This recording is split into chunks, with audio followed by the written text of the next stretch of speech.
కొంత సమయమే మిగిలినది 319.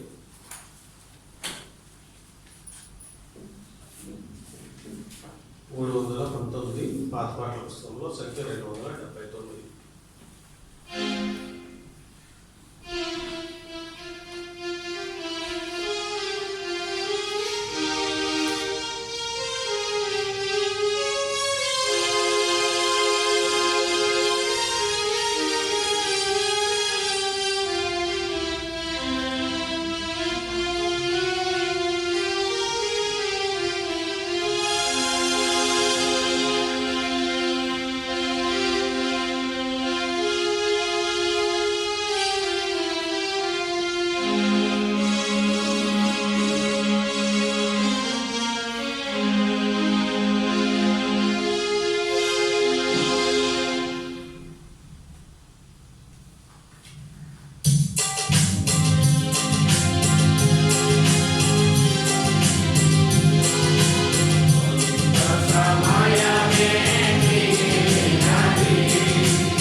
మరి తెలుగులోను ఇంగ్లీష్లో.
ప్రవేశించేదానికి అలాగే సమయానికి ముగించేదానికి. ఎవరైనా మన మధ్య ఉంటే తప్ప సాధారణంగా మనం అనుకున్న టైంకే ముగిస్తాము, అనుకున్న టైంకే ప్రారంభిస్తాం. ఇక్కడ అందులో సమయానికి రావడానికే మీరు పాటలు అయ్యే లోపల మీరు సర్దుబాటు చేసుకుని అట్లా అలవాటు చేసుకోండి. మన దగ్గర మీరు నన్ను గమనించుకుంటారు చాలా సందర్భాల్లో ఖచ్చితంగా కఠినంగా చెప్పడం అనేది నాకు ఎంతో కోపం వస్తే తప్ప నేను చెప్పలేను. మీరే అంటే కొంతమంది అలా చెప్పేవాళ్ళు ఉంటారు. సిస్టర్ నాకు చెప్పింది పలానా చోట ఆయన ఎలాగో మాట్లాడేస్తాడంటే అట్లా మాట్లాడేస్తాడంటే పరుషం గారు అని మన మధ్యకి వచ్చేవాళ్ళే గతంలో వెళ్ళేటువంటి మందిరంలో వాళ్ళు చెప్పిన మాటలు. తర్వాత కొంత నొచ్చుకునే విధంగా మనము మరి ఉంటే కొన్ని సందర్భాల్లో ఇబ్బందులు కూడా ఉంటాయి. కాబట్టి అట్లా కాకుండా ప్రేమ చొప్పున సోదర భావంతో అందరము ఒక్కటే కుటుంబము అన్నట్టుగా మీరు అందరూ చాలామంది మన మందిరంలో చక్కగా పాటలు పాడతారు. నేను చాలాసార్లు గమనించాను. కొన్ని మందిరాల్లో పెద్దలు సైతము పాపం శృతులు కలపలేక అది వాడి తప్పని నేను అంటాంలే. కొంతమందికి తలాంతులు ఉంటాయి, కొంతమందికి తలాంతులు ఉంటాయి. అక్కడ ఎంతో చక్కగా తర్ఫీదైనటువంటి సువార్త అంటే ముందుంటారు. ఇప్పుడు క్రొత్త సువార్త ప్రారంభించాము. మీ ఇంటి కిటికీలో లేకపోతే బయట గోడ మీద అన్నీ చెప్పేసి ఒకే ఒక మాట పాటలు కూడా చదువుకున్నాము. మెలకువగా ఉండండి, మెలకువగా ఉండండి. ప్రధానమైనటువంటి యేసుక్రీస్తు వారు నొక్కి ఒక్కాడించినటువంటి మాట మెలకువగా ఉండండి. నిద్రలోకి జారుకుంటేనే నిద్రావస్థలో ఉంటేనే కొన్ని తప్పులు జరుగుతాయి. కొన్ని సందర్భాలు దేవునికి ఇష్టం కానీ ఉంటాయి. అందులోకి కావాల్సినటువంటి బహుమానము, పొందాల్సినటువంటి బహుమానం కొరకు మనము జాగ్రత్త కలిగి మెలకువగా ఉండి ముందుకు వెళ్ళాలనేది మనకి పరిశుద్ధ గ్రంథంలో ప్రధానంగా హెచ్చరింపబడుతున్నటువంటి మాట. కాబట్టి రెండు ప్రధానమైనటువంటి మాటలు మనం గుర్తుపెట్టుకున్నాం చదివే ముందు మనల్ని మనం పరీక్షించుకుని. కాబట్టి ప్రతి మనుషుడు తాను పరీక్షించుకుని అలా చేసి అన్నట్టు తిని ఆ పాత్రలో త్రాగాలనేది దేవుని యొక్క ఆజ్ఞను మనం జ్ఞాపకం చేసుకునే దానికి ముందు ఈ ఆదివారం వచ్చిన వాళ్ళు మళ్ళీ నెక్స్ట్ ఆదివారం మానకూడదు. అత్యవసరంగా ఉన్నప్పుడు మీరు మానరు, కానీ దానికి దేవుడు తప్పు పట్టేవాడుగా ఉండడు. నేను కానీ మీ పక్కవారు కానీ తప్పు పట్టేవారుగా ఉండడు. తర్వాత రెండోది ఏంటంటే, రెండో మాట పాటలు అయిపోయే లోపల మనము వచ్చేద్దాం. నాకు కూడా కొన్నిసార్లు వేళ చాలా కష్టమైపోయింది నాకు, ఎందుకంటే రాత్రి బాగా లేట్ అయిపోయింది. అయినా కానీ సమయానికి ప్రారంభించేయాలి అనేటువంటి ఉద్దేశం ఒకటి మనం మనసులోనూ మరి తీర్మానం చేసుకుంటే అట్లా మనం చేయగలం. 10 గంటలకు ఇద్దరున్నారు, సిస్టర్ లిల్లీ అలాగే బ్రదర్ శ్రీనివాస్ ఇద్దరు ఉన్నారు, నేను 3వ వాడిని. ప్రారంభించేసాం, తర్వాత భాస్కర్ గారు వచ్చారు. అట్లా మనము ఒక తీర్మానం చేసుకుంటే దానికే కట్టుబడి ఉండాలన్నమాట. ఒక అగ్రిమెంట్ ప్రామిసరీ నోట్ మీకు అందరికీ తెలుసు కదా, దాంతో పెద్దగా నాకు అనుభవం లేదు, కానీ స్టాంప్ మీద సంతకం పెట్టాలి. తేదీ వేస్తే ఒకలాగా ఉంటుంది, తేదీ వేయకపోతే ఒకలాగా ఉంటుంది, దానికి ఒక గడువు ఉంటుంది కోర్టు. ఆ అగ్రిమెంట్ ప్రకారం మనం ఇచ్చే అవతల వాళ్ళకి సొమ్ము ఏదైతే బకాయి తీసుకున్నాం అది తీర్మానం.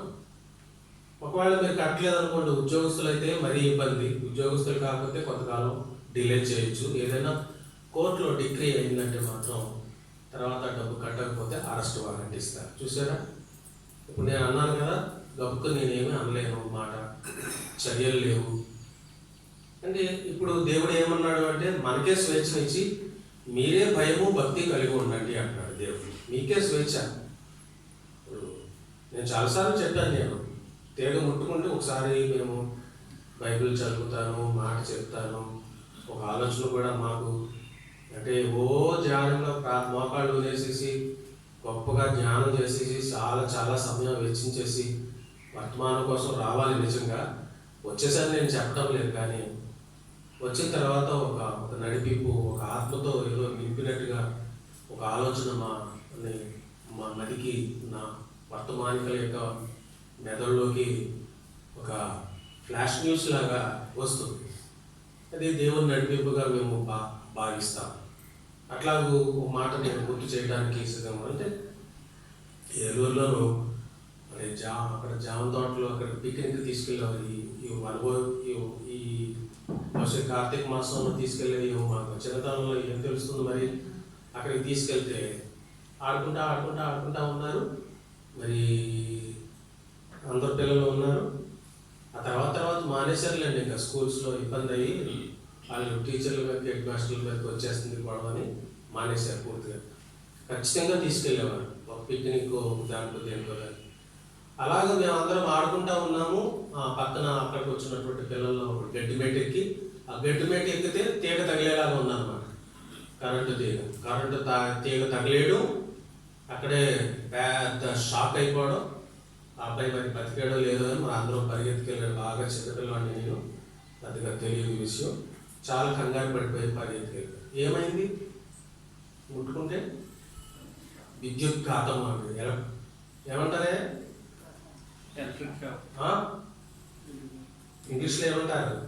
ఎవరున్నారు ఇక్కడ పిల్లలు? కరెక్ట్ వర్డ్ చెప్పాలి నాకు. విద్యుత్ ఘాతానికి ఇంగ్లీష్ వర్డ్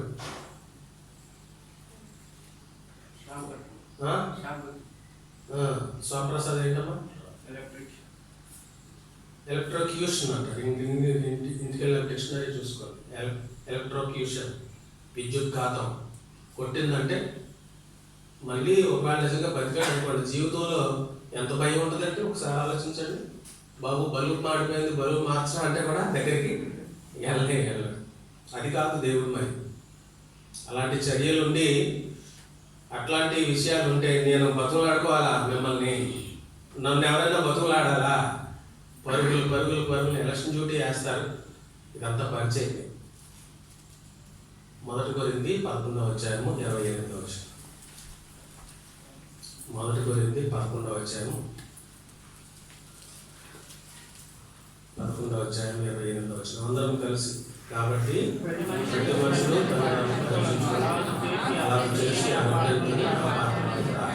మత్తయి సువార్త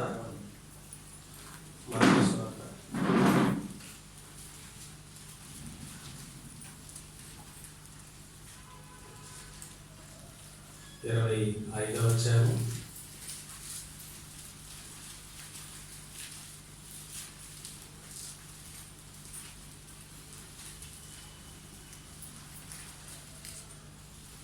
5వ వచనం. అందరం కలిసి మత్తయి సువార్త 25వ అధ్యాయం 5వ వచనం. తండ్రి కుమారుడు ఆలస్యం చేయగా కొరికి నిద్రించుచుండేది. ప్రభు సహాయం కొరకు చిన్న ప్రార్థన చేసుకుంటాం. నేను మా తండ్రి, పరిశుద్ధమైన మా ప్రభువా, మీకు ఆసన్నిధిలో ప్రార్థిస్తున్నాం. మీరు అనుగ్రహించిన ఈ సమయాన్ని బట్టి మీకు వందనాలు చెల్లించుకుంటున్నాం. కొద్ది చిన్న సమయంలో, చిన్న భాగంలో ఈ చిన్నగా ఉన్న మీరు ఇచ్చే మాటలు మీరు దీవించండి, మమ్మల్ని సిద్ధపరచండి. అలాగూ ప్రభు మీరే మీ సన్నిధి మాతో ఉంచి మీ కార్యము జరిగించమని, మిగిలిన సమయ భాగంలో కూడా తోడుగా ఉండమని యేసుక్రీస్తు వారి అత్పరిశుద్ధ శిలువ చాటును పూర్తిగా పడుతుంది. యేసుక్రీస్తు వారి అత్పరిశుద్ధ నామములో మిక్కిలి వినయముగా బ్రతిమలాడి పెట్టుకుంటున్నాం తండ్రి, ఆమేన్.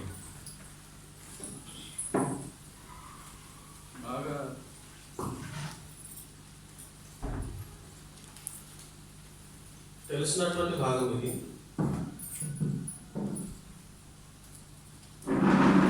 పెండ్లి కుమారుని కొరకు ఎదురు చూస్తున్నటువంటి సందర్భం. మత్తయి సువార్త 25వ అధ్యాయంలో సిద్ధపాటు అనేది ఎంత ప్రాముఖ్యమైనటువంటి విషయమో ఇక్కడ మనము చూడవచ్చు. పరలోక రాజ్యము తమ దివిటీలు పట్టుకుని పెండ్లి కుమారుని ఎదుర్కొనుటకు బయలుదేరిన 10 మంది కన్యకలను పోలి ఉన్నది. వీరిలో 10 మంది అంటే ఇది సంఘానికి సాదృశ్యంగా ఉంది. 10 మంది కూడా సంఖ్య కాదు, ఒక గుంపు ఉంది. గుంపులో 10 మంది ఉన్నారు. ఈ 10 మందిలో 5 ఎట్లా ఉన్నారు? 5 పేరులోనే ఉంది, నామకరణములోనే, నామములోనే, పేరులోనే, పిలువబడేటువంటి ఆ పిలుపులోనే ఉంది బుద్ధి, బుద్ధి లేని. అంటే ఎక్కువ మాటలు, ఎక్కువ భాగాలు మనకి అక్కర్లేదు. సమయానికి ముగించాలని ముందే అనుకున్నాం కదా మనం. అలా అనుకుంటేనే ముగించాలి. అలా మనం ఉదయం 10 గంటలకే రావాలని అనుకుంటేనే రాగాలి. లేకపోతే మనం ఆదివారం మానకూడదు అని తీర్మానం చేసుకుంటేనే మనం మానకుండా ఉండగలం. ఒక తీర్మానాన్ని బట్టి, మన దృఢ నిశ్చయతను బట్టి చిన్న చిన్న విషయాలు మీరు బాగా ఆలోచన చేసుకోండి. పాలు పొందేవారు, పాలు పొందినవారు, చిన్నలు పెద్దలు, రక్షణ పొందినవారు, పొందినవారు ఎవరైనా కానీ బాగా ఆలోచన చేసుకోండి. ఆదివారమే మనకి పనులు కలుగుతున్నాయి అంటే సరి అయినటువంటి సిద్ధపాటు కొరకు మనము మరి ఆలోచన లేదు. మనము మరి ఏం జరిగిందో ఇది యేసుప్రభు వారే చెప్పారు ఈ మాట, ఈ భాగాన్ని. బుద్ధి లేని వారు 5, బుద్ధి గలవారు 5. చక్కగా ఉందో చూడండి. అందరూ మరి పరలోక రాజ్యానికి అర్హులా కాదా అంటే అర్హులు కాదు. వాళ్ళందరూ కూడా పాపం బుద్ధి లేని వారు తమ దివిటీలు పట్టుకుని తమతో కూడా నూనె తీసుకుని సిద్ధపాటు లేదు, సరైనటువంటి సిద్ధపాటు లేదు. బుద్ధి గల వారు తమ దివిటీలతో కూడా సిద్ధులలో నూనె తీసుకుని పోయింది. కాబట్టి 5 సిద్ధపాటు కలిగి ఉన్నారు, 5 సిద్ధపాటు లేదు. ప్రతి చిన్న విషయంలో కూడా నా దేవుని వాక్యమే ఎంత చక్కని మాట ఉందంటే, సువార్త సంబంధించినటువంటి మాటలో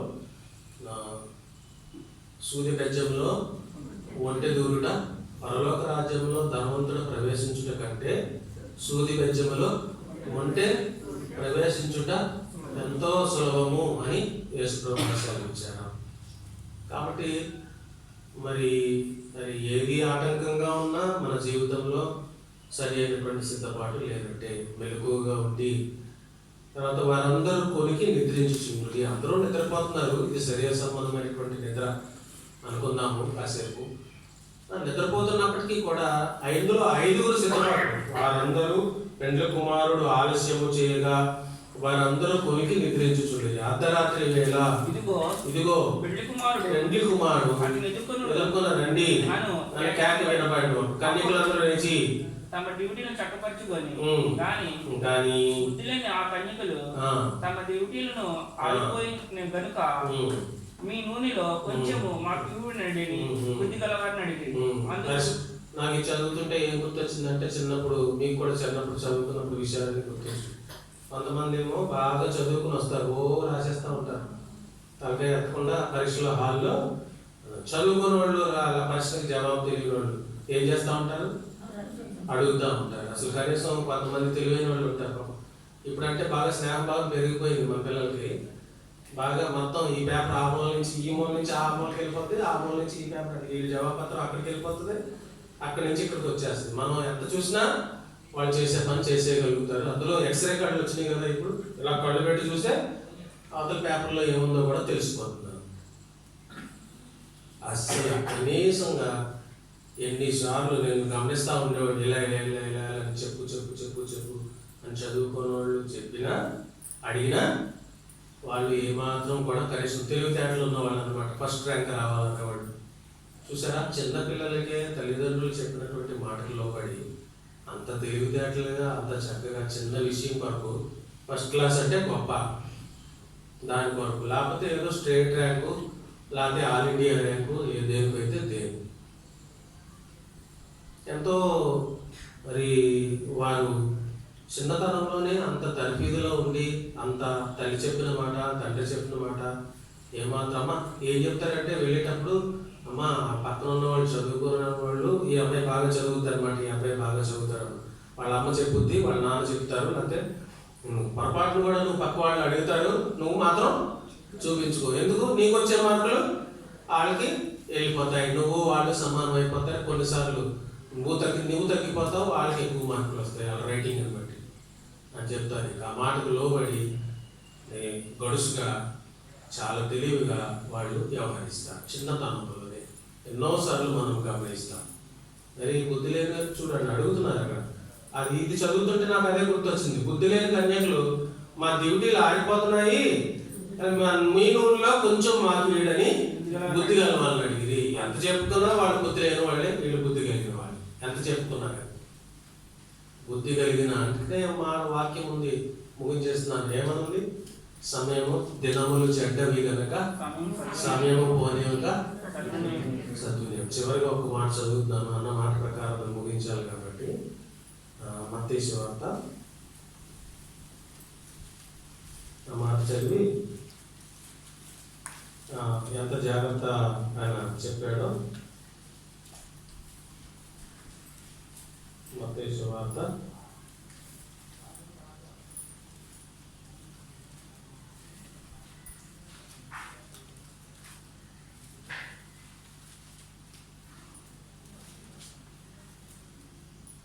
24 వచ్చాయి.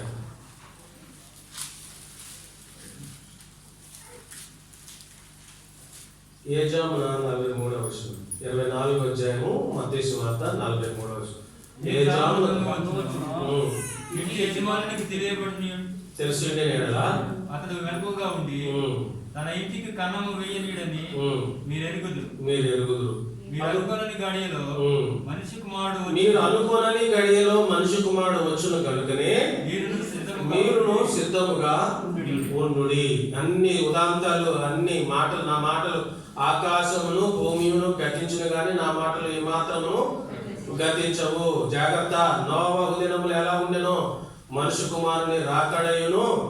పాపం జలప్రలయానికి మొదటి దినంలో నోవహు ఓడలోకి వెళ్ళే దినం వరకు తినుచు త్రాగుచు ఎన్నోసార్లు ఆశ్చర్యపడ్డాం. కాబట్టి మామూలుగా తినేది ఉండాలి, మామూలుగా త్రాగేది ఉండాలి, మామూలుగా మన శరీరాన్ని మనం బలపరుచుకునేది ఉండాలి.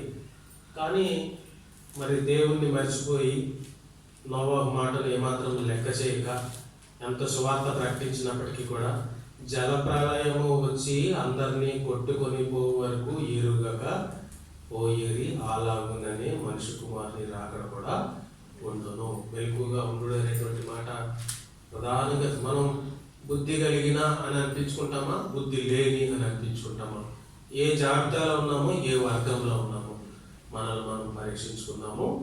అలాగే వాళ్ళలో పాల్గొన్నాం. బ్రదర్ శ్రీనివాస్ గారు వాళ్ళ దగ్గర ప్రార్థన చేసి వాళ్ళు పంచిపెడతారు.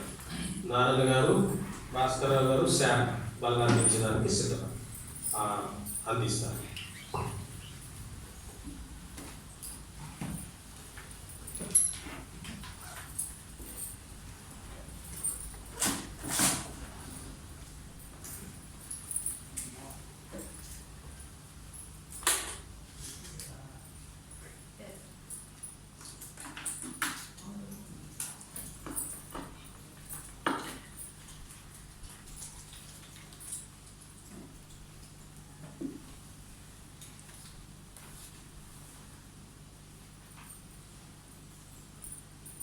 ప్రియమైనటువంటి సంఘస్థులారా,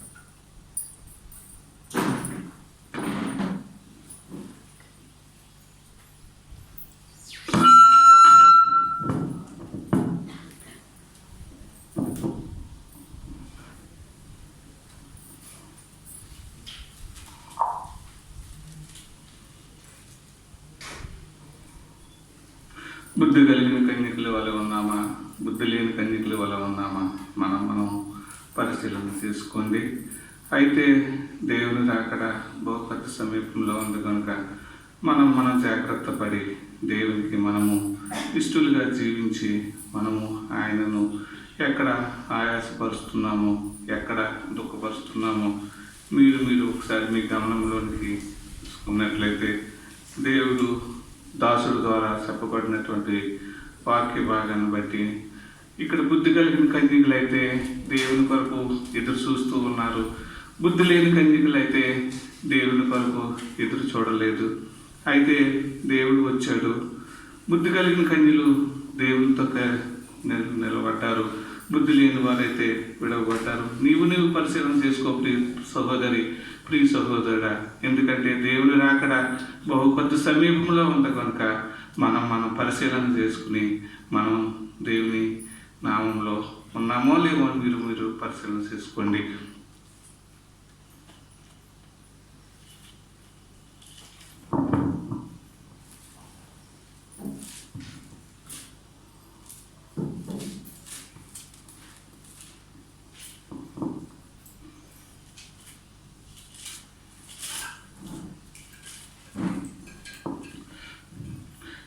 నేను మీకు అప్పగించిన దాన్ని ప్రభువులు పొందుకుని, ప్రభు అయిన యేసు తాను అప్పగింపబడి రాత్రి ఒక రెట్టుని ఎత్తుకుని కృతజ్ఞతాస్తుతులు చెల్లించి దానిని విరిసి, ఇది మీ కొరకైన నా శరీరము, నన్ను జ్ఞాపకం చేసుకున్నట్లే దీనిని చేయడని చెప్పాడు. ప్రియ పరలోకపు తండ్రి, మీ ఘనమైన పరిశుద్ధమైన శ్రేష్టమైన నామమును బట్టి ప్రభువా వందనాలు స్తోత్రాలు చెల్లించుకుంటున్నాము నాయన.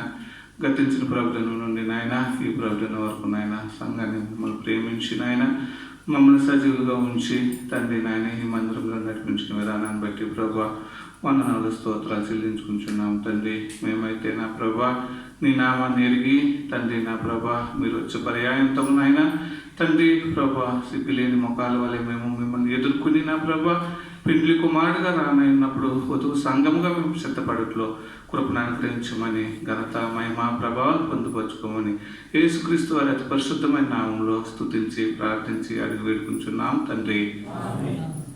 ఎవరైతే బాప్తిసం తీసుకున్నారో, ఎవరైతే రక్షణ పొంది ఉన్నారో, ఎవరైతే మారు మనసు పొంది యేసు ప్రభువుని సొంత రక్షణగా అంగీకరించి ఉన్నారో వారు మాత్రమే ఈ రొట్టె మీ దగ్గరకు తీసుకుని రాబడుతుంది. సహోదరులు తీసుకొస్తారు. మీ కుడి చెయ్యి తలకు పైకి చూపించినట్లయితే అది మీకు ఇస్తారు, నన్ను తీసుకోండి.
రొట్టె అందరికీ అందిందని తలుచుకున్నాం.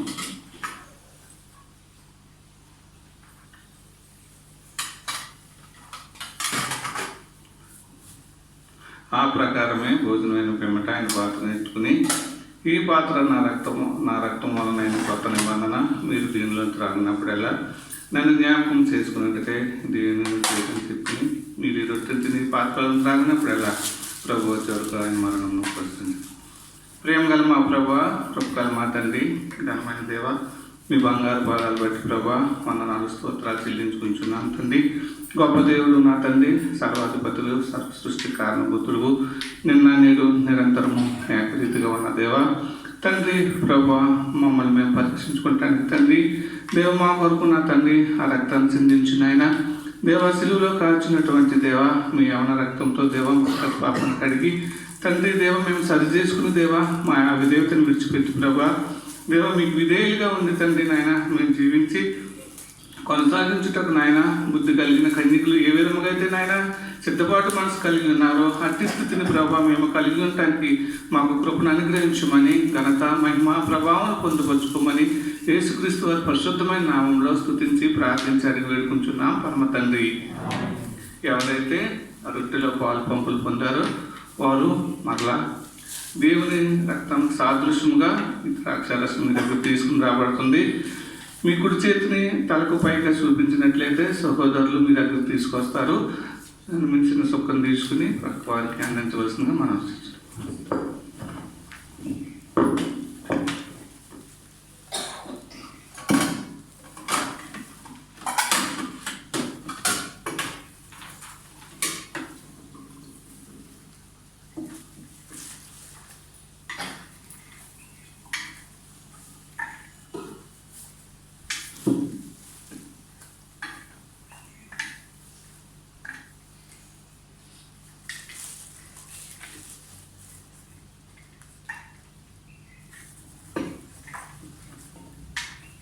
Thank you.